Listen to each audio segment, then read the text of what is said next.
Good morning, good afternoon, and good evening, everybody.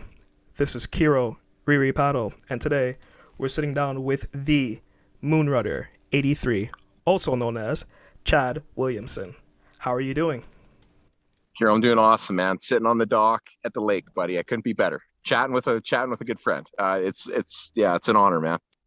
Awesome. That's great. I'm really jealous because we're basically on like a pseudo lockdown in Toronto, so I haven't really been able to go anywhere nice. I haven't been to the cottage in a little bit, and just seeing where you're at, it's so great and freeing. I can't wait for things to open up again.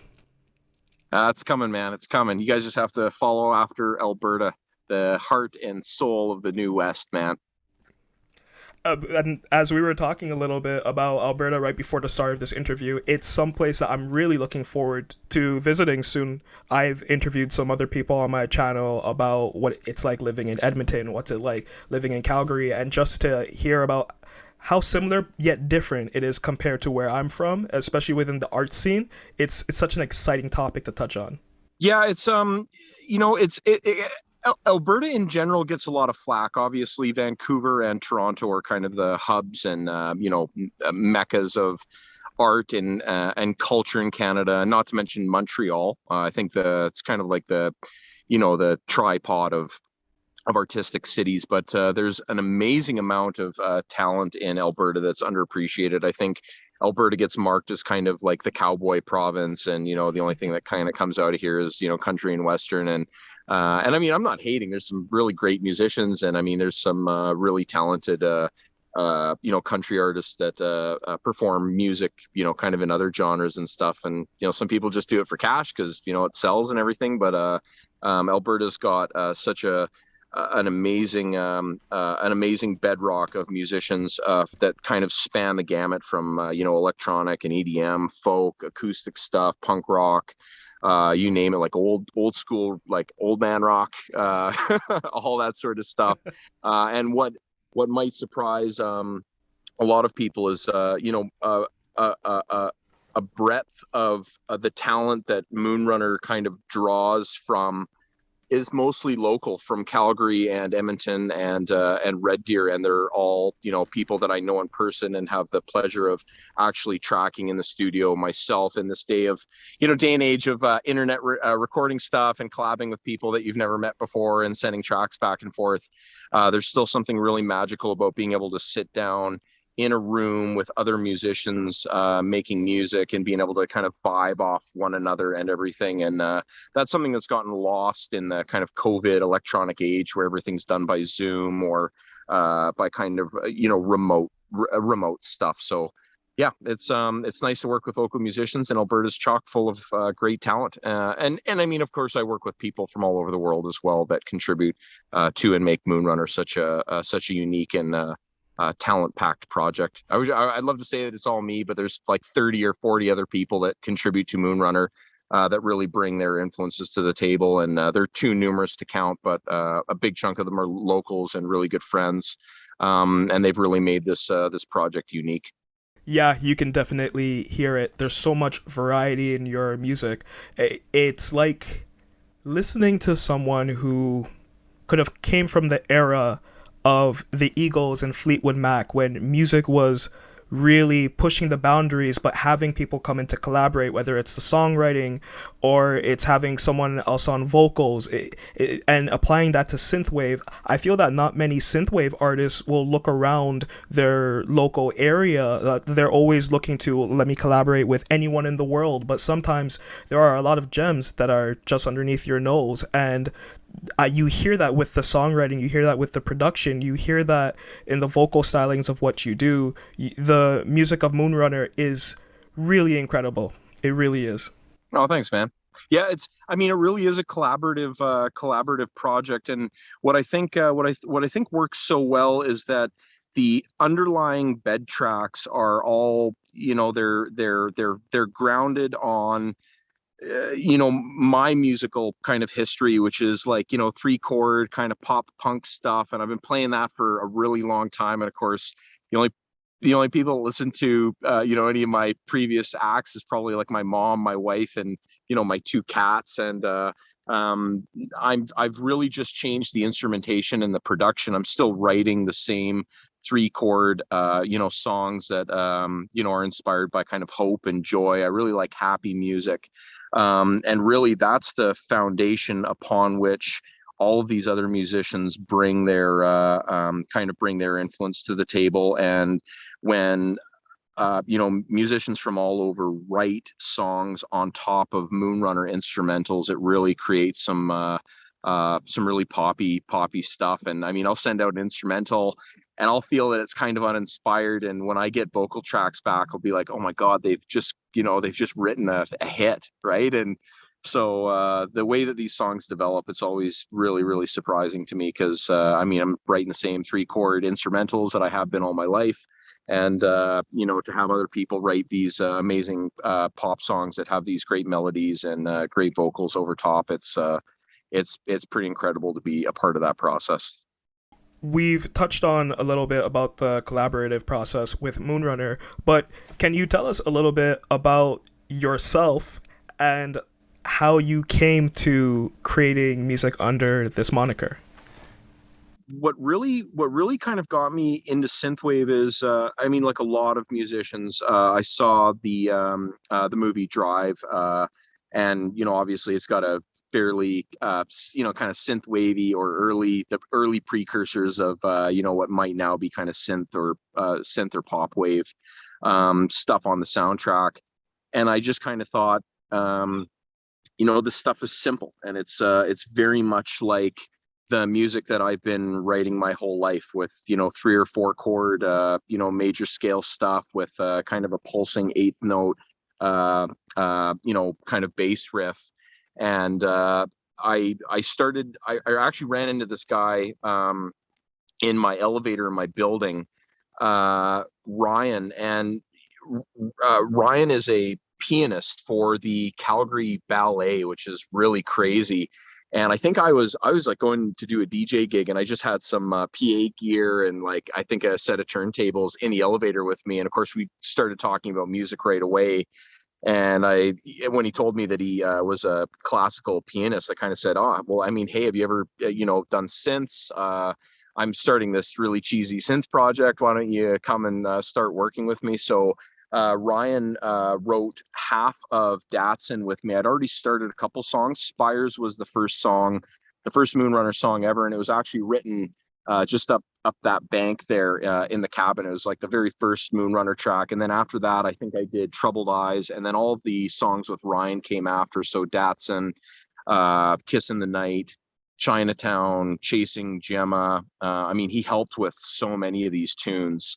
And having a professional, and accomplished piano player playing synths on these tracks with me producing and engineering, it really created something special. And he sings on Datsun, and he always hated his own voice, and it's a kind of a unique tune, but I thought that there's something really raw and real about what he was, the way that he sounded. And even without a great deal of tuning, he still wrote we still wrote a really great pop tune. So we didn't know what to call the group.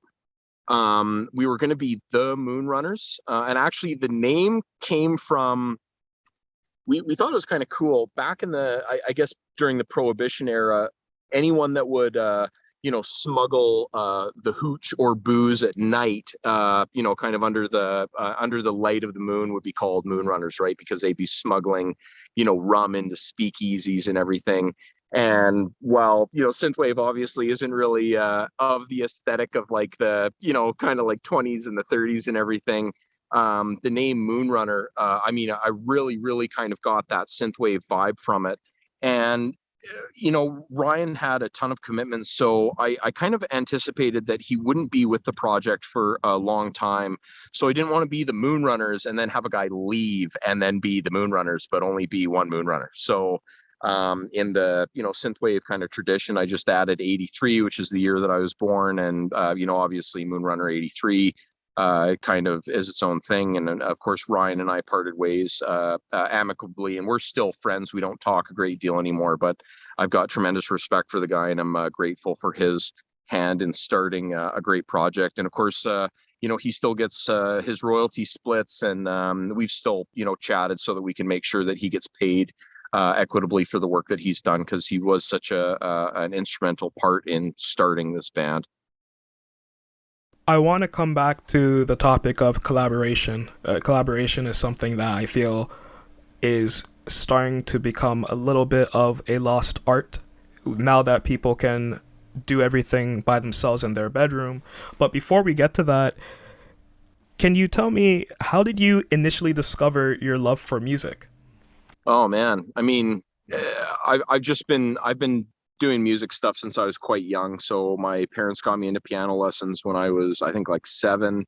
I was playing music I didn't really like, and they were kind of forcing me to do music stuff. And I actually got put off of doing music because of those piano lessons, and I wasn't very good. I mean, I've never been able to read sheet music, and for some reason, it just doesn't compute with um, I don't know, the way that I kind of understand sound. So, I mean, I quit music. I went to an all boys boarding school outside of Edmonton called St. John's School of Alberta, which is something of an icon from the 80s and 90s that a lot of people in this area know. It's a very traditional military outdoor style boarding school. And of course, being under the thumb of an all boys school authoritarian regime, I really got into punk rock and like fighting the man. And my old man actually Nice. bought me my first electric guitar. And I mean, I sucked. And the only thing I could really play was, Green Day and like No Effects and really easy 3-chord, power chord stuff, Nirvana. And I don't know, I like all that stuff, right? Everything that was kind of popular in the like late 90s, and I really got into skate punk, and it was something that I could actually play, and that I really enjoyed. I used to listen to a lot of like Screeching Weasel and the Queers, and like a lot of that kind of Ramones style happy punk rock, which you probably hear kind of in some of the lingering in some of the Moonrunner stuff, at least the stuff that I sing. And that was when and I was about 15, and that's when I really first started getting into music, was when I got that electric guitar and made horrible sounds with a distorted guitar. That was it. And of course my parents hated it, but I sure loved it. And it went from there to, in the kind of early 2000s, when I graduated high school, I really started getting into EDM and the rave scene of the late 90s, early 2000s, and started falling in love with MIDI and synthesizers and everything else. And I've done top 40 for a long time. I really enjoyed club music for a bit, and as I still do. I love pop music. I love anything that really captures people's attention and their passion. I mean, there's something about top 40 that, when you have billions of people listening to your music, you're doing something right. And these tracks are produced in some of the best sounding rooms in the world with some of the best songwriters. And there's something that's always fascinated me about how those songs have been produced. So my love for music has kind of just continued to snowball and cascade, from way back in kind of the punk days to now. I'm in a place where I really appreciate absolutely everything. So I want to build off of that. Something that I've found with my musical journey and just even talking with people throughout my life is that the best songwriters usually come from a punk background. I don't know what it is, but it seems like when you start off with just 3 chords, maybe 4, if you're pushing it, you want to get a little artsy. When you're coming from that world of doing punk stuff, you tend to open up and appreciate other styles of music later on. I know a lot of songwriters who have come up playing dingy bars, doing covers of the Ramones and all of those other punk bands, the Sex Pistols, and then you hear them creating amazing top 40 stuff. And it's incredible. I think it's just understanding what it takes to capture someone's attention in a short period of time without having to throw the entire kitchen sink into it. And once you understand that, you can start building off of that as you grow as a musician. With your music, I hear not a simplicity, but something that attracts me and that could attract anybody to it without getting too overindulgent. But then you have all the electronic elements that really expand that artwork. Something that I'm really interested to know is when you were initially creating synthwave music, what other artists were you listening to at the time? You said you were listening to Drive, but were there any synthwave artists in particular that maybe stood out? Yeah, so I think the main artist that really got me into synthwave is probably Time Cop 1983, who I've got a tremendous amount of respect for, and he's got a very distinct flavor and sound and a consistency through most of his music that really kind of I mean, I obviously, I don't want to, I'm not trying to say that all his stuff sounds the same, but in a way, it all captures this vibe and a feeling that I didn't know that I really loved. And I mean, because I'd never heard it before. So, clearly, I really enjoyed the Midnight's earlier records, and obviously they're kind of cornerstones of the scene, and in kind of the more pop synthwave vein. I really enjoyed FM84, obviously, and some of the greats in synthwave. But to be fair, I don't listen to. I mean, I've got a fairly difficult job as a lawyer during the day, and I can't really do my job and listen to anything that has vocals in it because it's super distracting. And I mean, I'd love to be able to sit and listen to a wide variety of tunes all day, but the only thing I can really listen to focus on work and technical reading and writing is like lo-fi and chillwave, which is kind of just synthwave without vocals. And it's because it's not at the forefront, and it's not kind of demanding my attention while I'm focused on work. And I imagine that this is similar if you're, like a coder or a graphics designer or anyone that is doing anything that's, heavily involved, where you need to kind of focus on what you're doing and have that background play a more, or the music play a more kind of a background role. So I mean, even today, I don't really, I obviously, when the Midnight releases a new record, I'll have a listen through because I admire the production and the writing, which I think is absolutely top notch. And likewise with Time Cop, and I understand that FM84 will put out another record at some point. So when that comes out, I'm definitely stoked to hear that. But I mean, I get a lot of good friends in the scene send me their stuff, and frankly, I just don't have a great deal of time to be listening to music that doesn't kind of fit in with my lifestyle outside of synthwave.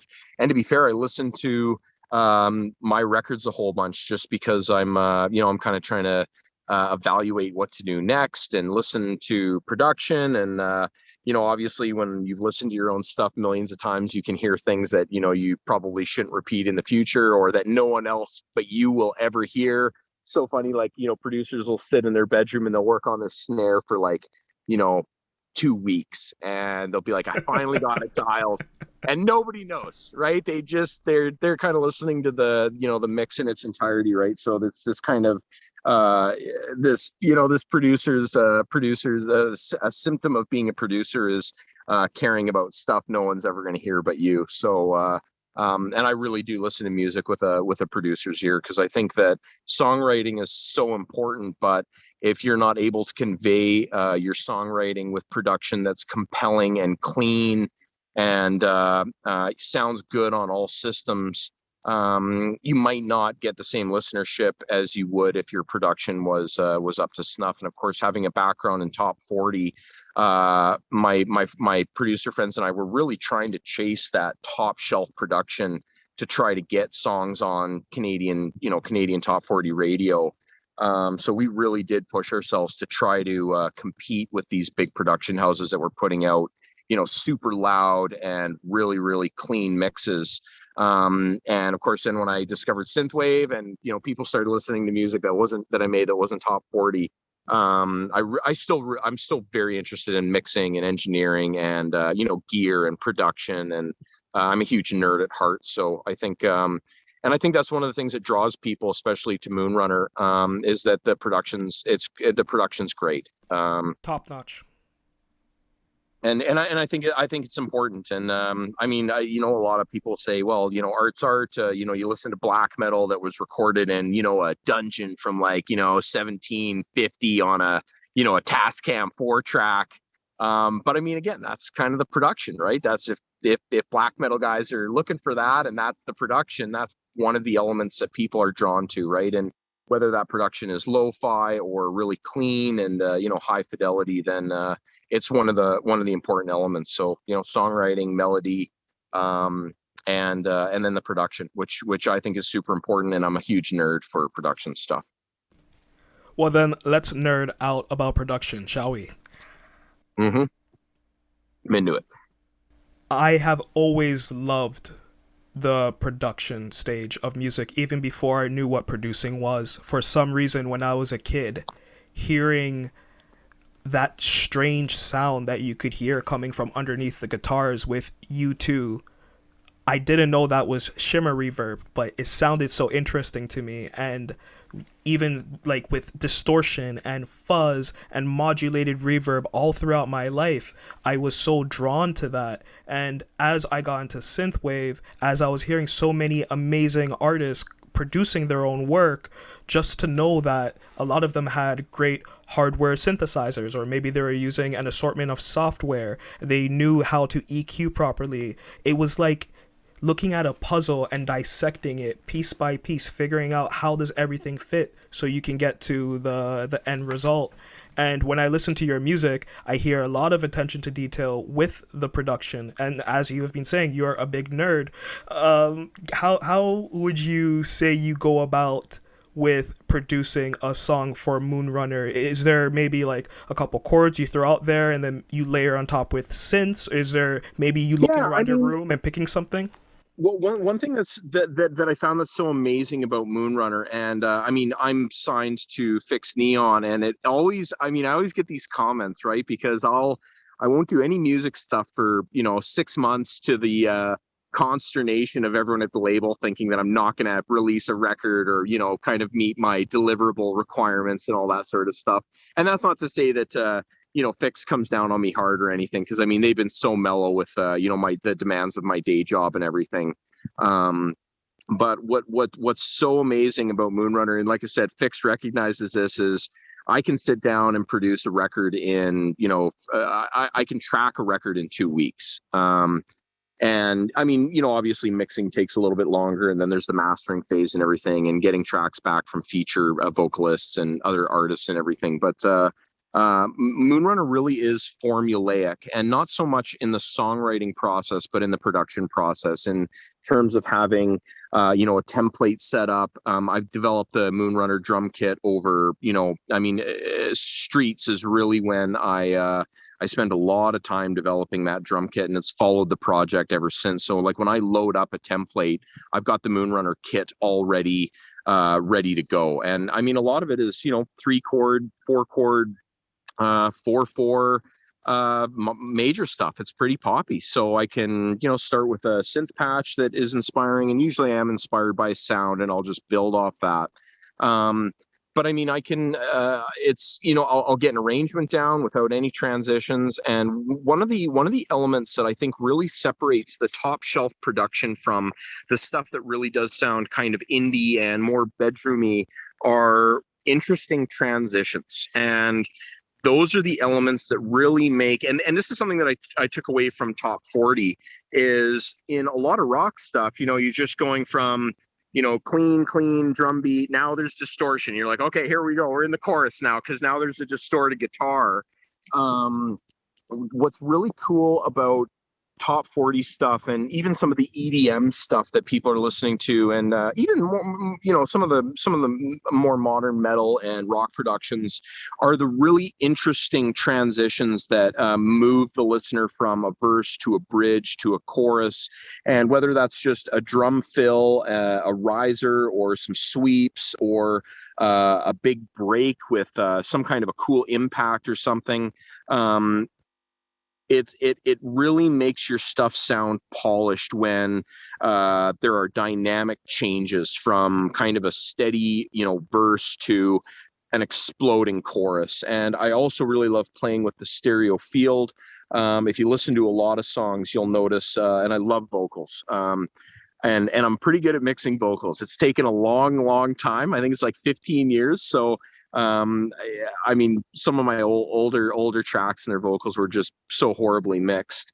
But I love when that chorus hits, where the whole song almost rises a full dB, and the vocals just are, now they're super wide, and you've got kind of three vocalists coming at you from the right and the center and the left, and you've got a kind of a wall of music coming at you, to kind of breaking back down into more constituent elements during bridges and stuff. It's the change in dynamics and interesting and compelling transitions that really make production sing. And when I listen to, you know, a lot of kind of like up and coming, or you know, younger or newer synthwave musicians, that's what I noticed, is you're in the verse, and then you're like, okay, oh, now I'm in the chorus, you know, and you're like, oh, there wasn't much of a transition there. Oh, now I'm back to the verse. You know what I mean? But yeah, I don't know. And I guess we all expect the formula, like the verse, chorus, bridge stuff. We all kind of know when things are coming. But when those elements explode and the change is pronounced, that's what really kind of moves people. So I don't even know if I'm answering the same question that you asked, but You are. yeah, the transitions. And here's another thing: is I hate working on transitions. Like, I hate it. They're so satisfying when they're done, but you know, picking samples for, you know, sweeps and white noise and all that stuff, and playing with dynamics and, you know, EQ filters and everything just to get that transition. I actually hate that stuff. I'd rather arrange and be tracking vocals and doing mixing, which is way sexier than, like, you know, sample surfing for half an hour to try to find stuff that's going to fit to make that transition work. So, well, like I said, I think it's actually one of the most important features. I actually hate doing transitions, but without them, the music suffers, right? And the song suffers as well. Okay. Let's talk about synthesizers. I Cool. love synths, and I try to pick out certain synths, or if I can't get the sound, I'll be like, what's the inspiration? But with your music, I find that a little bit more difficult, because it, like you were saying, you put a lot of attention to what you're doing with the sonics. What hardware do you use? Are there any software go-tos, whether it's plugins or synthesizers, that you use? I've always had a couple of synths. So one of my favorite synths is this kind of little known crappy plastic Korg box called the Korg X50, which is kind of a newer version of the classic M1, which is their, you know, Rompler or whatever. And it's got, you know, strings and like bad piano samples, and it's mostly you know, kind of like RAM memory samples that are all strung together to kind of try to mimic real sounds. The X50 actually has the Korg Triton brain, and the Triton actually sounded pretty good for its time. But they were able to actually put that in a cheaper kind of plasticky, more gig-friendly box. They also did an EDM version called the Korg Micro X, not to be confused with the Micro Korg, which is not the same thing. So I've seen, and I mean, it's really popular. It's that little kind of beigey kind of guy that has the vocoder on it. The Korg Micro X and the X50 are kind of the same thing. It's really just the Korg Triton brain in a smaller box, and it's just full of some cheesy sounds that just seem to work great. And it's a preset machine. I mean, it's just got, you know, great pads, and I mean, you can edit them, but the menu diving is a living hell. So literally just kind of scroll through. And that's really where Moonrunner started, was just surfing preset patches on my X50. And then I did later get a Micro X, which I actually brought up to the lake this week to record. And from there, I started getting a whole bunch of stuff. I've now got a Roland System-8, which is kind of my desert island synthesizer. And you know, there's a lot of kind of like analog enthusiasts that are like, I don't know, man, you know, the Juno doesn't sound like a Juno. Well, I'm telling you, man, I have a Juno and I've got pretty good ears, and I can't tell the difference. So, and I always ask that. This is like the golden ear thing, right? Where you've got these like audiophiles who are like, I don't know, man, my ears are so refined, I can hear the difference. You ask them, if you go, okay, well, I'll play you, you know, some System 8, and I'll play you some Juno, but it's going to be a blind test. Now, if you get it right, I'll give you $5,000. But if you get it wrong, I get your house. No one will take that bet. And that shows you that golden ears are bogus, man. And I don't think anyone would take that bet anyway, because it's pretty greasy. But yeah, as soon as you start testing people and putting up blind tests and stuff, they all disappear really quick, right? So I don't know. The System-8 sounds great. I've got a Prophet Rev 2. The Prophet Rev 2 is, there was a brass patch that I think actually came with the thing that ended up being the brass arpeggio from Streets. And really all it is that brass patch, and I've just panned it more in the stereo field. So each voice kind of pans left and right more so than it did when I just kind of opened the preset. And I'm that the song started with that patch, and I just built it from there. And it really became something iconic and something that I haven't actually been able to repeat again since. And we've tried a couple times to do kind of like a Streets-esque track, but sometimes you just can't bottle magic, and reuse it. But I've also got a real Juno 106 with it, which is a beautiful, simple machine, fraught with your typical analog problems that are never ending.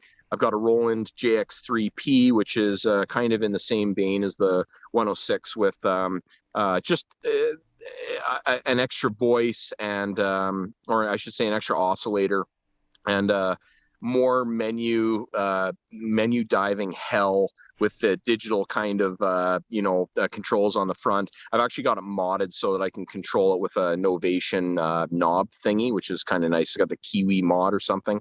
I didn't put that in, but I got it with it, and it makes a huge difference being able to actually control, filter cutoffs and all that sort of stuff. I've got an Arturia Mini Brute, which I barely use. I've got a Roland System-8. I love all of the the Roland Cloud kind of plug out synths. I think they're absolutely amazing. And then I've got a Behringer Boog, like the knockoff Model D, which again I use a little bit, but it's kind of a pain in the ass. It always goes out of tune, kind of I guess like the original and everything. Sounds great, but I primarily use the System-8, the Rev 2, and the Juno and the JX3P. And then I've got, of course, the 2 Korg units. I'm trying to think. I feel like I'm leaving something out. Yeah, I think that's it. I've got an amazing Panorama P4 for my MIDI controller, which is it works really well and is deeply integrated with Bitwig, which is the DAW that I use. And Bitwig was essentially a bunch of ex-Ableton employees. This is my understanding. I don't know if it's true, but I think they were a bunch of ex-Ableton employees that decided that they'd had enough out in Germany, and they started their own company. So you'll see a lot of similar elements in Bitwig. They've also taken some great little nuances from from FL Studio and Cubase and Pro Tools, like kind of all the major DAWs, and they've really integrated it with something that they've built on their own. And yeah, Bitwig is incredible. It's really easy on CPU. So Bitwig is, I suppose, kind of one of my instruments. And I mean, I got into it when it wasn't really a professional DAW, but I mean, it's just got comping, and they've really upped their feature game. And yeah, Bitwig, man, I'm telling you, it's the one. I'm sold. I'm an old Cubase guy, so Cubase started to get really cluttered, and it started to kind of make me sad, and Bitwig now makes me happy. So and other than that, I've got a ton of outboard. Oh, I have an Oberheim Matrix 1000 as well from 1987, which is a rack mounted synth. Wow. And really I use that as a kind of a preset machine too. It's got like, the 1000 is the 1000 presets that it has in it. So it's a 6-voice analog synth that also sounds great. So like, I think I've got, 6 or 7 kind of outboard synths that I primarily use for most of the Moonrunner stuff, and I don't need much else. I'm a huge fan of Omnisphere and Trillion and Keyscape and all the Spectrasonic stuff. I mean, a kid could literally just have a laptop and Omnisphere and make a record. I mean, really, that's all you need. But and having the outboard stuff is a real luxury, but I don't think it's necessarily critical. Wow. Sorry, man. Yeah, that was a little long. Oh, no, not at all. That's great. No wonder I am so tuned into what you're doing. I absolutely love Roland gear. there's something about that sound. I don't know what it is.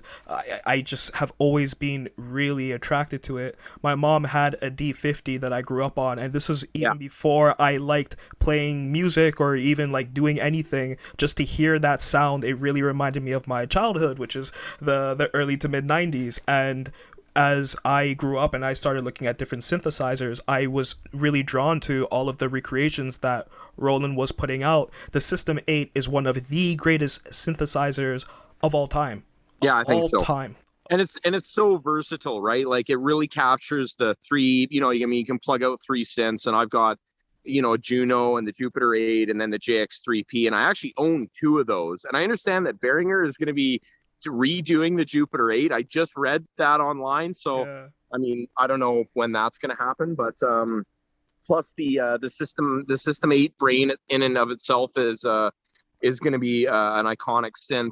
I love the JP 8000 from like kind of the trance days and everything, but I just can't bring myself to spend the money because I've got synths that do it, right? So can't quite get that super saw. I don't know if anyone will ever be able to dupe that super saw, but they've got I think they've sampled it, and it's part of Omnisphere, and Omnisphere is just a beast of a program. So yeah, it's and really, I mean, I think that's all a guy needs. I do have some like a really cool mic collection and a collection of outboard studio gear as well. So signal processors.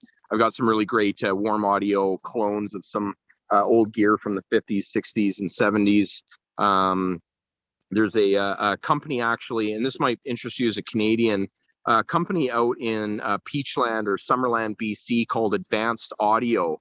And it's a guy that's, a microphone expert. And he's got a company, I think I just said, called Advanced Audio. And they do true to form reproductions of old classic vintage microphones like the Neumann U47 and the 67, the 87, the Telefunken Elam 251, which are quintessential classic studio vintage mics.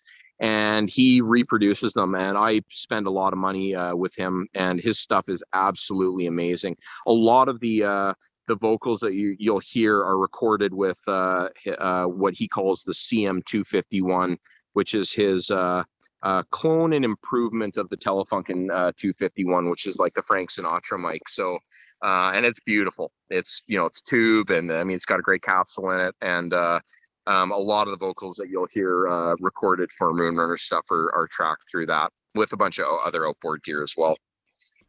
Nice. Would you ever create an album that is exclusively in software? Yeah, I mean, well, to be fair, probably not. I think I could. I mean, I have before. I mean, when I was in law school, I just took a laptop out there and I was doing Top 40, and that was all software. What I want to now, I've just gotten so used to working with hardware, especially when tracking vocals. Like I really love vocals, and it's such a dynamic and crazy instrument. I mean, it's the craziest instrument. We've all got one. It comes from our face. Like it's dynamic, it's unruly, they all sound different, they've all got weird resonances and all this, just every voice is different. It's my favorite instrument to mix. And I don't just love mixing vocals, I love recording vocals, and I love finding mics that work for singers, and I love sending a vocal through a really crazy outboard processing chain. Yeah, I mean, I probably could. I could probably emulate that stuff with plugins and everything, but I don't want to. I'm a huge nerd, and yeah, I love tracking, recording, mixing, and producing vocals. I think that's my favorite thing to do. And the payoff when you get a great vocal track, is I think I and that's one of the other things I really think kind of resonates with people on the Moonrunner stuff, are the vocals are they're so well. I mean, they're wonderfully written.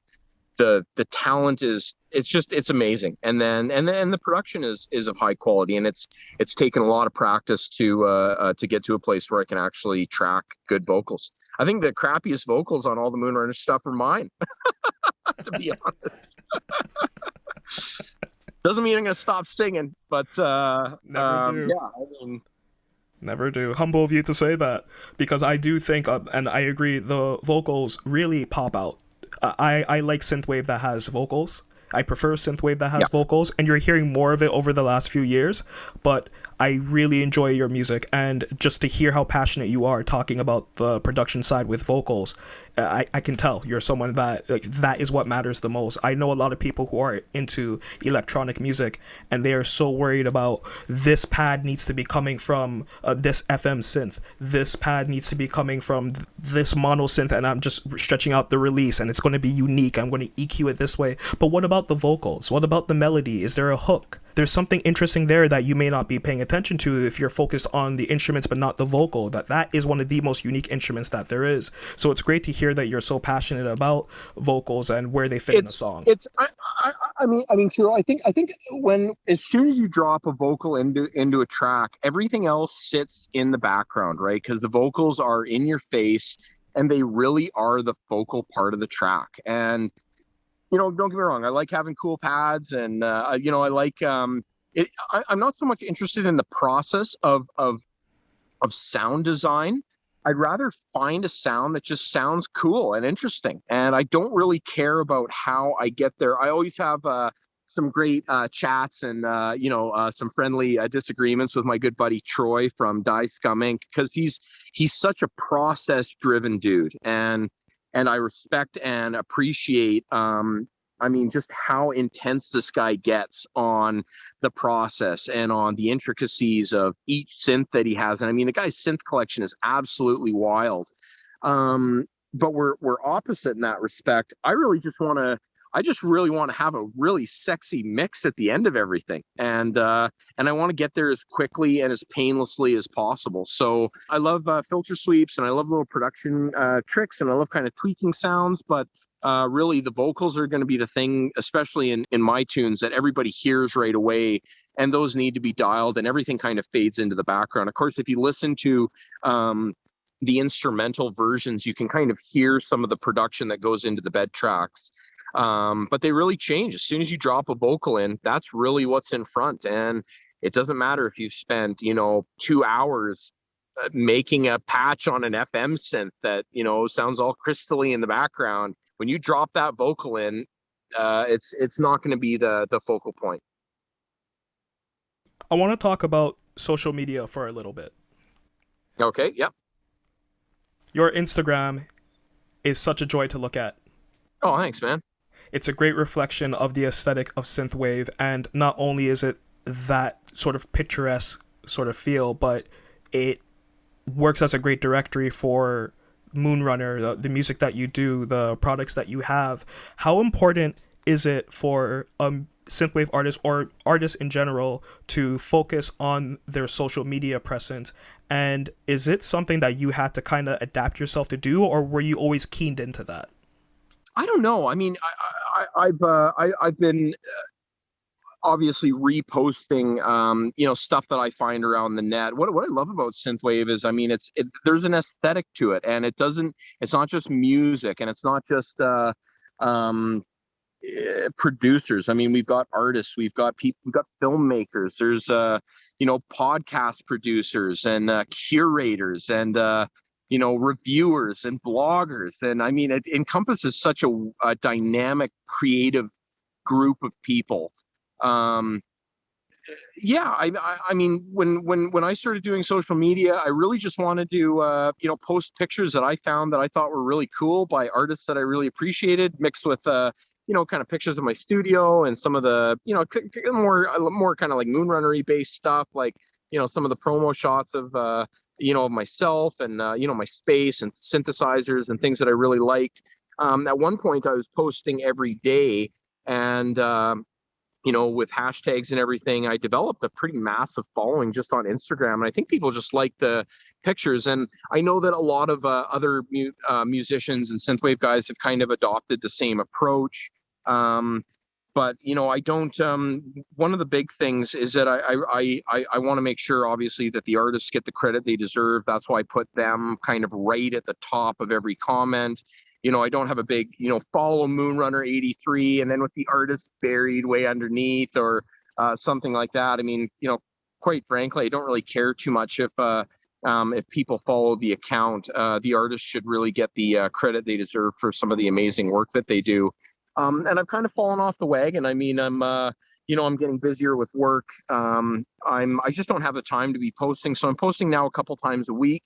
I am fairly actively engaged on Twitter, which to some degree I find to be kind of a cesspool of negativity for the most part. So I've started to kind of try to stay away from Twitter a little bit. It seems like it's kind of just a virtual and digital, kind of a complaint echo chamber for everybody to air their grievances about the world. And I've really kind of started to try to, as best I can, stay away from Twitter, even though I'm fairly active. And sometimes I get combative with people as well, which some people may be aware of. But I really do try to be as reasonable and rational, even when I'm engaging in, kind of argumentation with people on Twitter. But I am trying to dial back my my engagement, so to say, on things like Twitter, because I really do think that the experience is mostly quite negative. Instagram's a little different because it's just art and pictures. So I still really do enjoy Instagram. I just don't have a lot of the time to be posting as much as I used to.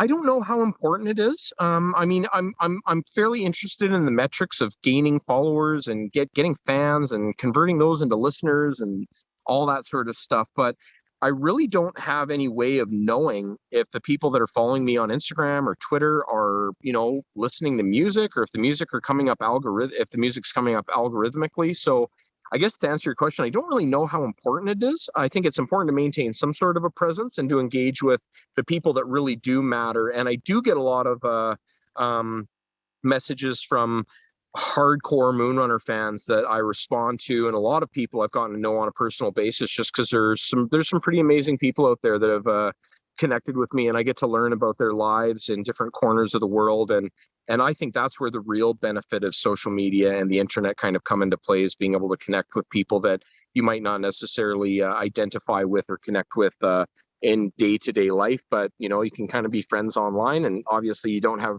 time for everybody. But, if I connect with, I've made some great friends that were kind of hardcore Moonrunner fans, and now we're just kind of buddies more than anything else. And I really like when that conversion happens, because it really humanizes the experience. And really, I mean, you look at all the guys the guys and gals that are really, really big in the scene. I mean, we're all just, people making music in our bedroom or in our house, or, we're all just human beings at the end of the day. And, most of us are pretty nice, humble people, So, I really do like connecting with people as much as I can afford the time to do so. And I'd rather do that than be posting pictures on Instagram or be arguing with people about politics on Twitter, which I'm still getting myself into every now and again. How would you say you've changed as an artist from That Sun until your most recent album, You and Me at the Edge of the World? I mean, that's a good question. I don't know necessarily if I've changed so much as if I've just I'm still writing the same songs that I always have been. I'm just incorporating, more people, I suppose, and their influences, new ideas that I'd like to try. I've really dialed in kind of the formula for production, so I'm way faster at production. I really know how to go from a blank template in a DAW to a finished project. I kind of know I've got a linear process from going from bare track to completely mastered tune. I've thankfully dialed in how to get these transitions done fairly quickly, because it's the goddamn worst part of production is doing these bloody transitions, but I'm getting pretty good and pretty quick at them now. There's kind of a formula to those as well. So really, I just want to try to do new stuff. And, thankfully Fix lets me do a bunch of covers. I love playing covers, and I love kind of doing my own versions of songs. So I really like sharing, and the covers that I do, most of them are, tunes that are unique and distinct to kind of Canadiana and our culture, and stuff that is, not so popular. I mean, "Lovers in a Dangerous Time" is a really popular tune, and that's Bruce Cockburn's song, and it's Canadian. I think the Bare Naked Ladies did a version of it as well, and for the next record, I'm actually working on a cover of "Music at Work" by Tragically Hip, which I think is going to be so awesome. That's so cool. Wow. And yeah, the covers that I really like to do are songs that are kind of unheard of in the more kind of with amongst the more global audience. But yeah, just doing new stuff, incorporating new sounds. Got a lot more guitar on this new record. I'm working with a local guy, Al Yeg, who's an amazing guitarist. I'm working with a girl from Red Deer, Rebecca Rabis, who's got a really kind of cute indie pop sound. We just did a song called "Kids" that was released as a single, and I think Rebecca's on 6 tracks on the new album. So yeah, just working with new people and incorporating new sounds into the same kind of strata of what makes Moonrunner Moonrunner. And so it's always going to sound familiar, but hopefully I can surprise people with new stuff. I don't know. Definitely looking forward to that. I really am. Man, "Music at Work," is that not it? Do you remember like the music video of him like in the office and he's like doing all the, like office work and they're kind of like dancing in the office? If you haven't seen the music video, go watch it. It reminds me of being, I don't know, 21 or something. It's and I'm not really a big like a super crazy hip fan. I know that they're like, an iconic Canadian rock band, but yeah, that "Music at Work" song, I've always loved that tune. And I have no idea how we're going to turn it into a synthwave track, but I work a lot with my buddy Natives in Washington, D.C., and this guy is like amazing. He just pop music just like comes out of him. So he's working on the bed tracks. I haven't even heard him yet, and I'm going to sing it. So it might turn out to be terrible, but I'm going to release it anyway. So long as you're having fun, and I'm sure it's going to come out decent, for sure. I have just a couple more questions for you.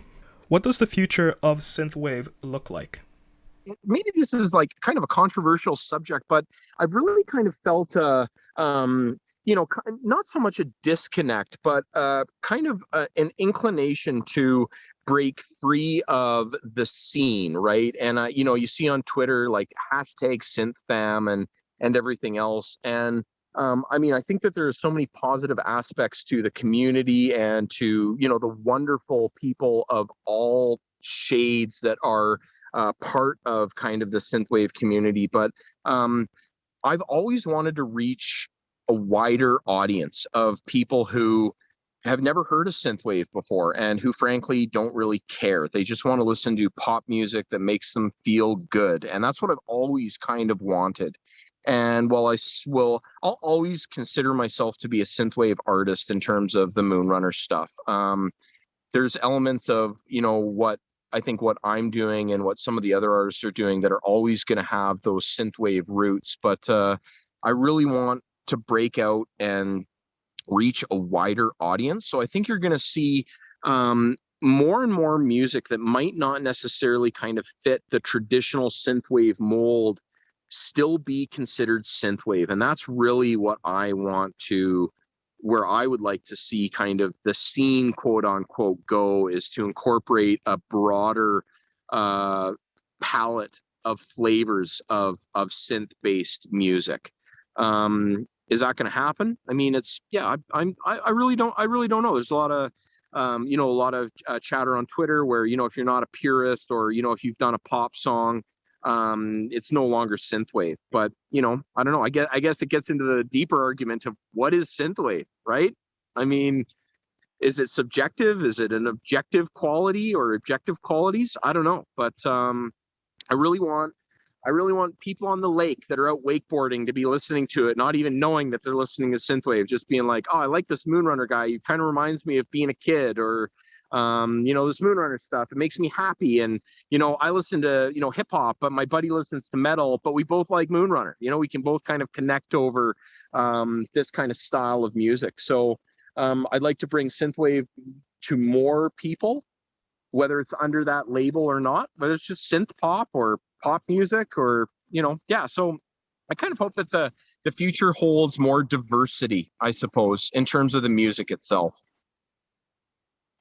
You've spoken so much about your creative process and what it takes to be a little bit more unique with creating something, especially with electronic music.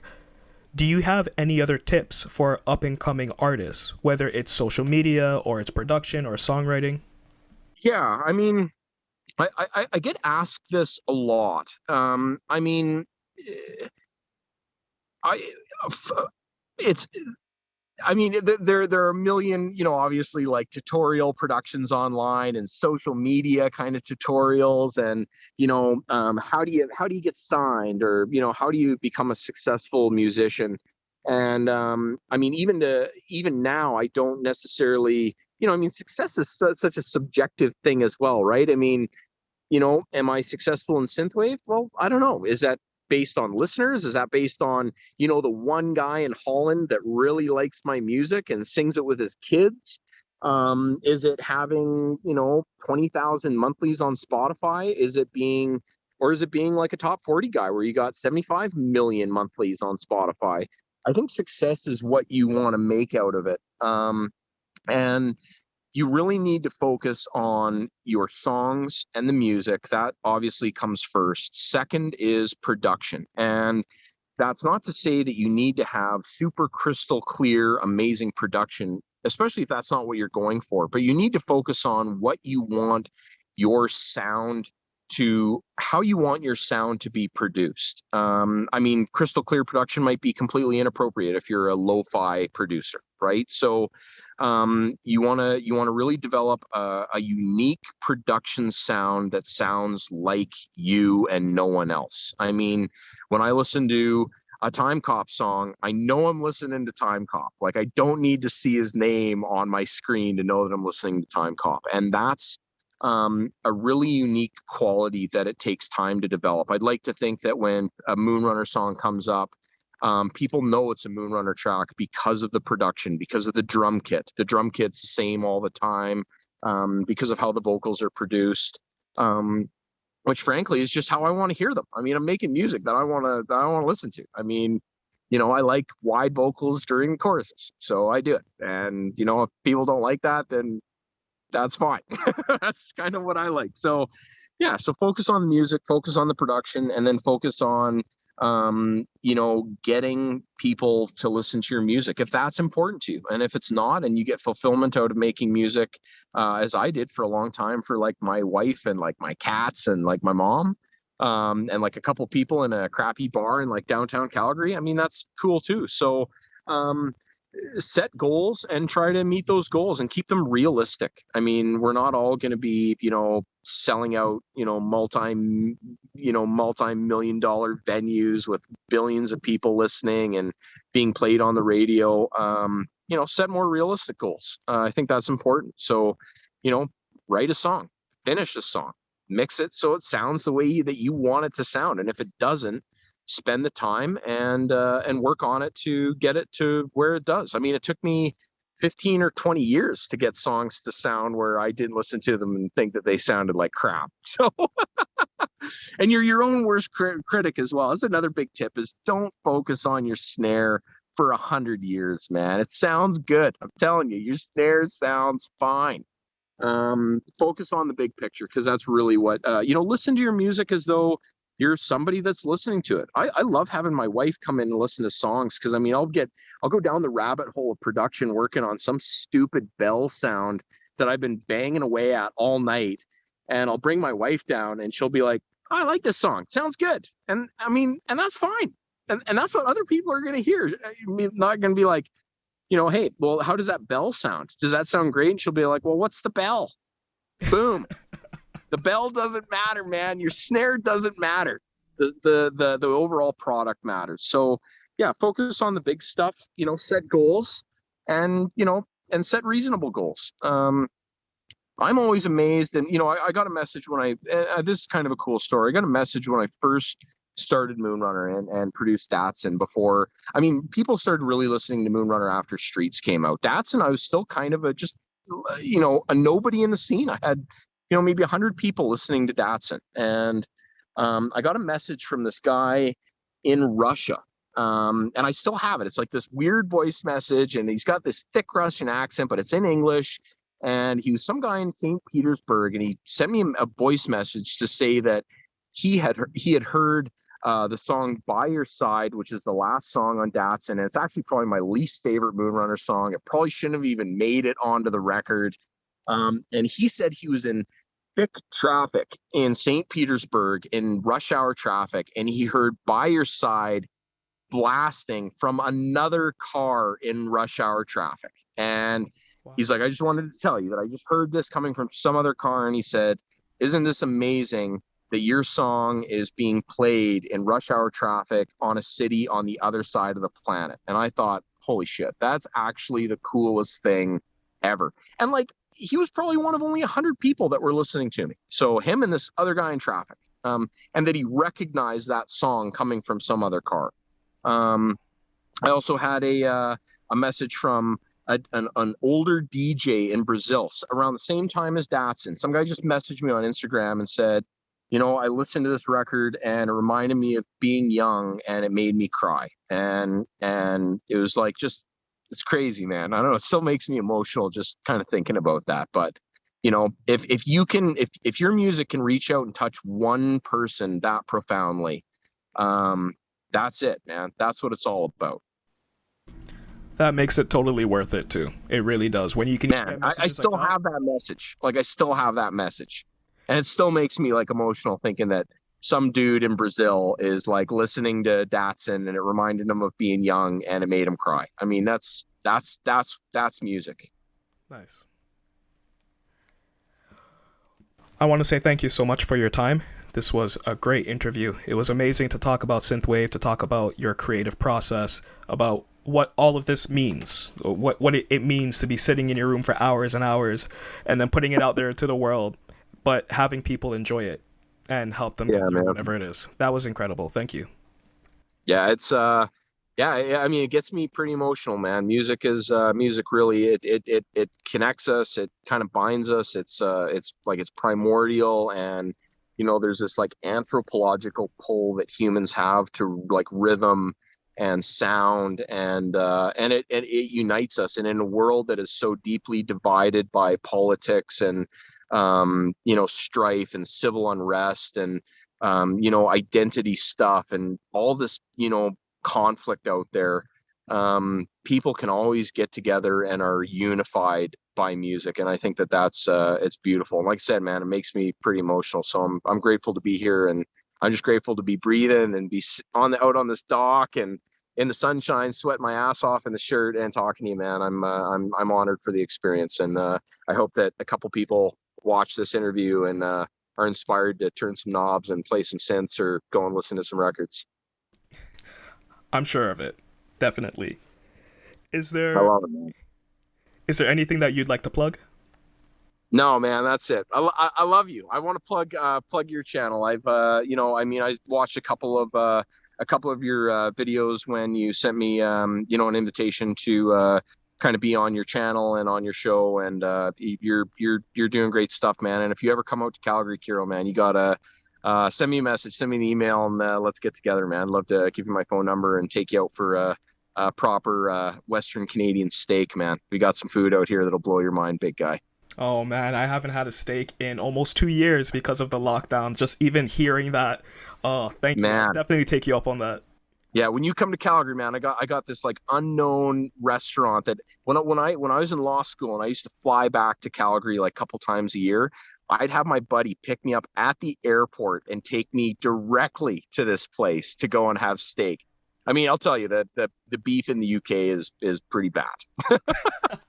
Like they think like like a sirloin is like a prime cut of beef, man. I don't know.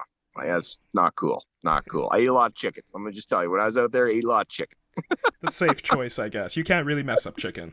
Come out here, man. I'll show you what real Alberta beef tastes like, buddy. Awesome. I'm looking forward to that. This was Kero Riri Paddle. Thank you guys for coming by. Take care, y'all.